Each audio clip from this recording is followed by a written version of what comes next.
ಮೊದಲನೇದಾಗಿ ನಮ್ಮ ಪಕ್ಷದ ಹೈಕಮಾಂಡ್ನವರು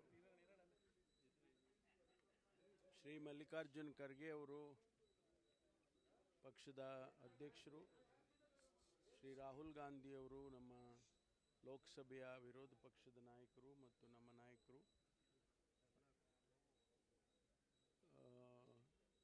ನಮ್ಮ ಉಸ್ತುವಾರಿ ಪ್ರಧಾನ ಕಾರ್ಯದರ್ಶಿಗಳ ಸುರ್ಜಿವಾಲಾ ಅವರು ಮತ್ತು ನಮ್ಮ GSO ಪ್ರಧಾನ ಕಾರ್ಯದರ್ಶಿಗಳು ಹೆಡ್ ಕ್ವಾರ್ಟರ್ಸ್ ಶ್ರೀ ವೇಣುಗೋಪಾಲ್ ಅವರು, ಹಾಗೆ ಶ್ರೀಮತಿ ಪ್ರಿಯಾಂಕಾ ಗಾಂಧಿ ಅವರು, ಇವರಿಗೆ ನಾನು ಧನ್ಯವಾದಗಳನ್ನು ಹೇಳೋದಕ್ಕೆ ಬಯಸ್ತೇನೆ. ಯಾಕೆಂದರೆ ಇವತ್ತು ಈ ಒಂದು ಪರಿಸ್ಥಿತಿಯಲ್ಲಿ ನನ್ನನ್ನು ಉಪಮುಖ್ಯಮಂತ್ರಿಯಾಗಿ ಆಯ್ಕೆ ಮಾಡಿದ್ದಾರೆ. ಅವರಿಗೆ ನನ್ನ ಮೇಲಿಟ್ಟಿರ್ತಕ್ಕಂಥ ವಿಶ್ವಾಸ, ನಂಬಿಕೆ, ಅದಕ್ಕಾಗಿ ನನಗೆ ಆಭಾರಿಯಾಗಿದ್ದೇನೆ ಅಂತ ಹೇಳೋದಕ್ಕೆ ಬಯಸ್ತೇನೆ. ಇದು ಮತ್ತೊಂದು ಅವಕಾಶ ರಾಜ್ಯದ ಜನತೆಗೆ ಕೆಲಸ ಮಾಡೋದಕ್ಕೆ, ನಮ್ಮ ಪಕ್ಷದ ಸಿದ್ಧಾಂತಗಳ ಹಿನ್ನೆಲೆಯಲ್ಲಿ, ನಮ್ಮ ಪ್ರಣಾಳಿಕೆಯ ಹಿನ್ನೆಲೆಯಲ್ಲಿ ಕೆಲಸ ಮಾಡೋದಕ್ಕೆ ಮತ್ತೊಂದು ಅವಕಾಶ ಅಂತೇಳಿ ನಾನು ಭಾವಿಸ್ತೇನೆ.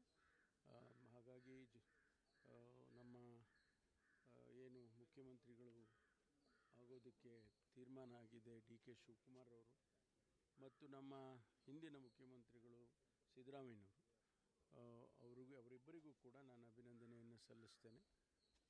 ಈ ಒಂದು ತೀರ್ಮಾನದಲ್ಲಿ ಅವರು ಕೂಡ ಭಾಗಿಯಾಗಿದ್ದರು. ಹಾಗಾಗಿ ಅವರಿಗೂ ಕೂಡ ನಾನು ಧನ್ಯವಾದಗಳನ್ನು ಈ ಸಂದರ್ಭದಲ್ಲಿ ಸಲ್ಲಿಸೋದಕ್ಕೆ ಬಯಸ್ತೇನೆ. ಸರ್, 2 ಬಾರಿ KPCC ಅಧ್ಯಕ್ಷರಾಗಿದ್ರಿ, ಪ್ರಣಾಳಿಕೆ ಸಮಿತಿ ಅಧ್ಯಕ್ಷರಾಗಿ ಪಕ್ಷವನ್ನು ಅಧಿಕಾರಕ್ಕೆ ತಂದ್ರಿ. ಆದರೆ ಮುಖ್ಯಮಂತ್ರಿ ಆಗ್ತಾರೆ ಪರಮೇಶ್ವರ್ ಅವರು ಅಂತಾನೆ ಇತ್ತು, ಪಕ್ಷದಲ್ಲಿ ಕೂಡ ಚರ್ಚೆ ಆಯಿತು. ಕೊನೆ ಕ್ಷಣದಲ್ಲಿ ಏನಾಯ್ತು ಸರ್? ಇಲ್ಲ, ಇದೆಲ್ಲ ಪಕ್ಷದ ತೀರ್ಮಾನ. ನಾನು ಶುರುವಿನಿಂದನೂ ಹೇಳ್ಕೊಂಡೇ ಬರ್ತಾ ಇದ್ದೆ, ನಮ್ಮ ಹೈಕಮಾಂಡ್ನವ್ರು ಏನು ತೀರ್ಮಾನ ಮಾಡ್ತಾರೆ ಅದಕ್ಕೆ ನಾವೆಲ್ಲ ಬದ್ಧವಾಗಿರ್ತೀವಿ. ಹೈಕಮಾಂಡ್ನವ್ರ ತೀರ್ಮಾನ ಅಂತಲೇ ಹೇಳ್ಕೊಂಡು ಬಂದಿದ್ದೆ. ಹಾಗಾಗಿ ನಿಜ ಮುಖ್ಯಮಂತ್ರಿ ಆಗಬೇಕು ಅಂಥೇಳಿ ನನಗೂ ಕೂಡ ಆಸೆ ಇತ್ತು. ಆದರೆ ಹೈಕಮಾಂಡ್ನವರು ಏನು ತೀರ್ಮಾನ ಮಾಡ್ತಾರೆ ಅದನ್ನು ನಾವು ಪಕ್ಷದ ಶಿಸ್ತಿನ ಸಿಪಾಯಿಗಳಾಗಿ ಒಪ್ಕೋಬೇಕಾಗ್ತದೆ. ಆ ರೀತಿ ಅವರು ಇವತ್ತು ನನಗೆ ಉಪಮುಖ್ಯಮಂತ್ರಿ ಮಾಡಿದ್ದಾರೆ ಅಂತ ಹೇಳಿದರೆ ನಾನು ಅದನ್ನು ಒಪ್ಪಿದ್ದೇನೆ. ಜನಗಳಿಗೆ ಕೆಲಸ ಮಾಡೋದಕ್ಕೆ, ರಾಜ್ಯದ ಕೆಲಸ ಮಾಡೋದಕ್ಕೆ ಅವಕಾಶ ಅಂತೇಳಿ ಅಂದ್ಕೊಳ್ತೇನೆ. ನಿಮಗೆ ಈ ಉಪಮುಖ್ಯಮಂತ್ರಿ ಪಟ್ಟ ತೃಪ್ತಿ ಇದೆನಾ ಅಂತ? ಯಾಕಂದರೆ ಮುಖ್ಯಮಂತ್ರಿ ರೇಸಲ್ಲಿ ಇರೋರು ನೀವು, ಉಪಮುಖ್ಯಮಂತ್ರಿ ಒಂದು ಹೆಜ್ಜೆ ಹಿಂದೆ ಬಂದಿದ್ದೀರಾ, ನಿಮ್ಗೆ ತೃಪ್ತಿ ಇದೆನಾ ಅಂತ? ನೋಡಿ, ಜನಗಳ ಸೇವೆ, ರಾಜ್ಯದ ಸೇವೆಯನ್ನು ಮಾಡೋದಕ್ಕೆ ಯಾವ ಸ್ಥಾನ ಆದರೂ ಒಳ್ಳೆಯದಲ್ವ, ಅದೊಂದು ಅವಕಾಶ. ಹಾಗಾಗಿ ಉಪಮುಖ್ಯಮಂತ್ರಿ ಸ್ಥಾನದಲ್ಲಿ ಇದ್ಕೊಂಡು ಕೆಲಸ ಮಾಡ್ಬೋದಲ್ವ. ಆ ರೀತಿ ಯಾವುದಿಲ್ಲ, ಕಡೆಗಣಿಸುವಂಥ ಪ್ರಶ್ನೆನೇ ಇಲ್ಲ. ಸಂದೇಶ ಸಹಜವಾಗಿ ಆ ರೀತಿ ಹೋಗುತ್ತೆ. ಇಲ್ಲ, ಕಡೆಗಣಿಸುವಂಥ ಪ್ರಶ್ನೆನೇ ಇಲ್ಲ. ಯಾಕೆಂದರೆ ಇದೆಲ್ಲ ಅವಕಾಶಗಳು, ಒಬ್ಬೊಬ್ಬರಿಗೂ ಒಂದೊಂದು ಅವಕಾಶವನ್ನು ಕೊಟ್ಟು ಪಕ್ಷವನ್ನು ಮುಂದಕ್ಕೆ ತಗೊಂಡು ಹೋಗೋದಕ್ಕೆ ಮಾಡ್ತಾರೆ. ಆ ರೀತಿ ಇವತ್ತು ನನಗೆ ಅವಕಾಶ ಕೊಟ್ಟಿದ್ದಾರೆ. ಅದರಿಂದ ಅವರಿಗೆ ಮತ್ತೆ ಧನ್ಯವಾದಗಳನ್ನು ಹೇಳ್ತೇನೆ ಅಷ್ಟೇ. ಪ್ರಕ್ರಿಯೆ ಮುಂದೂಡಲಾಗಿದೆ ಅಂತ ಅರ್ಥ ಮಾಡ್ಕೊಳ್ಬೋದು.